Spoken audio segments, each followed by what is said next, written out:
Halo, assalamualaikum ana ustazah. Sobahul khair. Kaifa halukum? Semoga ana ustazah dalam keadaan sehat walafiat ya nak. Tetap semangat belajarnya. Oke, sebelum kita memulai pembelajaran hari ini, anak ustazah jangan lupa baca doa terlebih dahulu ya nak. Oke anak ustazah, kita lanjutkan ya nak ya pada pembelajaran tematik tema 3, subtema 4 pada pembelajaran 5 dan 6. Oke, pernahkah anak ustazah memperhatikan terjadinya hujan? Tentunya pernah ya nak ya, apalagi sekarang musimnya hujan. Nah, hujan terjadi karena adanya perubahan wujud. Sebagian permukaan bumi ini berisi air. Ada sungai, danau, kolam, dan lautan yang terisi air. Air di permukaan bumi menguap terkena panas matahari. Uap air akan berubah menjadi awan.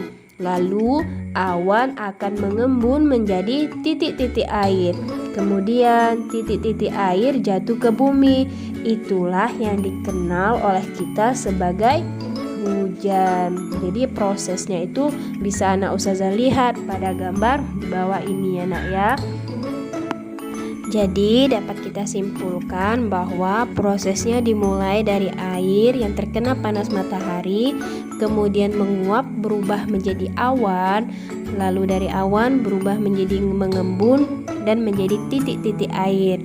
Lalu dari titik-titik air yang berkumpul di awan ini jatuhlah air ke bumi yang kita kenal sebagai hujan. Jadi seperti itu ya nak ya proses terjadinya hujan. Selanjutnya, perubahan wujud yang terjadi di sekitarmu merupakan perubahan alami. Perubahan yang terjadi di alam inilah yang patut kita syukuri ya nak ya. Selanjutnya, urutkanlah proses terjadinya hujan berdasarkan penjelasan di atas. Jadi anak ustazah diminta untuk mengurutkan proses terjadinya hujan sesuai dengan penjelasan pada halaman pertama tadi ya nak ya. Oke, kita jawab sama-sama ya nak ya. Jadi seperti ini setelah diurutkan. Nah, jadi nomor 1 itu air di permukaan bumi menguap karena terkena panas matahari. Lalu yang nomor 2 itu dari uap air berubah menjadi awan. Dan kemudian awannya semakin lama semakin mengembun, seperti mau mendung hujan turun ya nak ya. Nah, dari awan yang telah mengembun tadi menjadi titik-titik air. Yang titik-titik air tadi jatuh atau turun ke bumi. Inilah yang kita kenal sebagai turunnya hujan. Oke, silakan ditulis ya nak ya. Selanjutnya setelah anak ustazah mengurutkan proses terjadinya hujan, dijelaskan lagi ya nak ya yang terjadi di setiap gambar tadi sesuai dengan yang telah kita urutkan mulai dari nomor 1. Silakan dikerjakan ya anak ustazah. Oke, selanjutnya Siti hendak pergi ke rumah teman untuk mengerjakan tugas. Saat itu hujan turun dengan derasnya. Siti menunggu hingga hujan reda. Hujan turun sejak pukul 7:15 pagi dan berhenti pukul 9:10. Kira-kira berapa lama hujan turun? Nah, jadi di sini kita menghitung berapa lama hujan turunnya ya nak ya. Di situ bisa anak ustazah lihat ada jalannya. Oke, ustazah lingkarin ya nak ya. Lamanya hujan turun. Jadi dibuat dulu ya nak ya.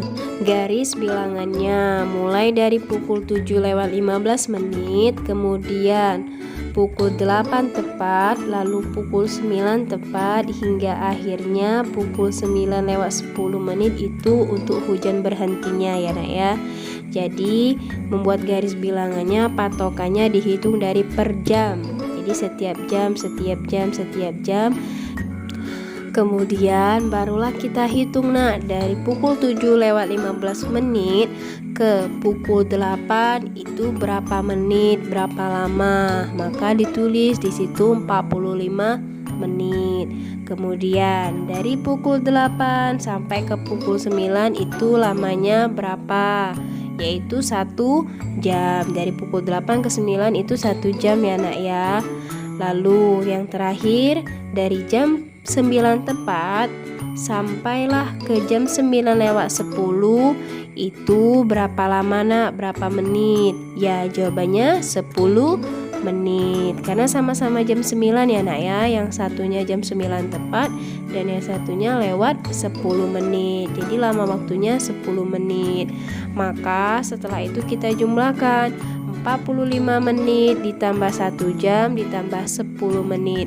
Maka hasilnya adalah 1 jam 55 menit. Jadi 1 jam ini kita tulis, lalu 45 menit ditambah 10 menit, maka hasilnya adalah 55 menit.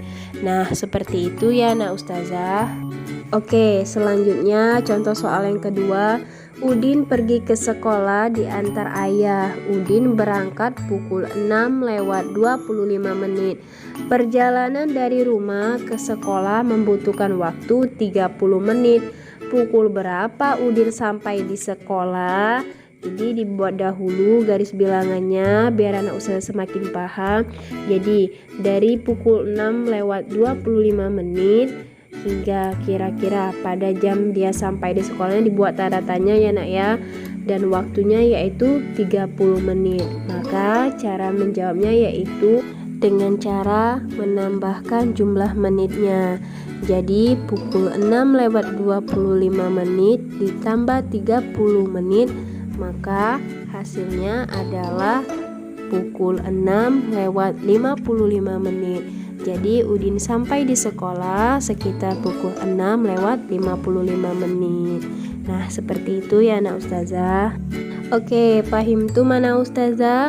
Ustazah harap anak ustazah bisa semakin lebih paham ya nak ya. Selanjutnya silakan anak ustazah selesaikan soal-soal yang berkaitan dengan waktu ini ya nak ya. Silakan dikerjakan, jangan lupa dibuat jalan dengan menggunakan garis bilangan itu ya nak ya. Tapi kalau anak ustazah sudah paham, bisa dengan jalan cepat, tidak masalah. Misalkan saja nomor A itu 2 jam setelah pukul 8, yaitu berarti pukul 10. Nah, seperti itu ya nak ya. Selamat mengerjakan anak ustazah.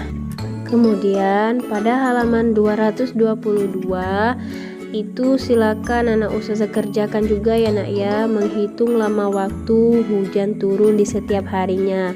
Soal dari nomor 1 sampai nomor 4. Sedangkan jadwal kegiatan di sekolah itu tidak perlu diisi ya nak ya. Jadi silakan kerjakan yang di atasnya saja dan yang pada halaman 221 tadi. Oke, selanjutnya saat musim hujan, jejak sepatu siswa membasahi lantai sekolah. Akibatnya lantai sekolah menjadi basah dan licin. Udin berjalan dengan cepat karena takut terlambat masuk sekolah. Udin tidak memperhatikan lantai yang basah dan licin. Udin pun tergelincir, buku yang dibawanya jatuh berserakan. Udin terlihat menahan sakit di kakinya. Nah, sekarang jika anak ustazah berada di dekat Udin saat itu, kira-kira apa yang bakal anak ustazah lakukan? Silakan ditulis ya nak ya pendapat anak ustazah pada kotak di bawah ini. Oke, selanjutnya di sini anak ustazah diminta untuk menuliskan pengalaman anak ustazah yang menunjukkan sikap menolong di sekolah. Juga menuliskan pengalaman sikap temanmu yang menunjukkan sikap menolong yang paling berkesan yang pernah anak ustazah alami. Dan juga anak ustazah diminta untuk menjawab pertanyaan mengapa kita perlu menolong orang lain. Nah, silakan anak ustazah jawab sesingkat anak ustazah, sepengalaman anak ustazah, dan juga sepengetahuan anak ustazah ya nak ya.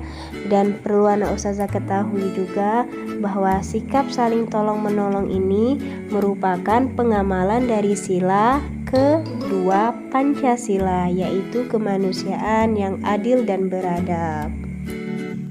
Oke anak ustazah, kita masuk ke pembelajaran ke-6 ya nak ya.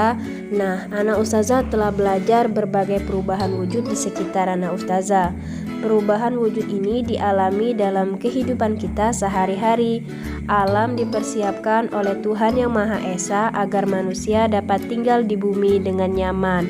Perubahan wujud benda ini merupakan contoh buktinya. Ada garam, gulali, embun pagi, terus juga ada terjadinya proses hujan. Nah, di sini anak ustazah silakan merangkum pengetahuan tentang perubahan wujud yang terjadi di sekitar kita ya nak ya. Misalnya peristiwa bertani garam itu jenis perubahan wujud yang terjadi yaitu menguap. Penjelasannya perubahan wujudnya yaitu air laut menguap yang tersisa menjadi butir garam.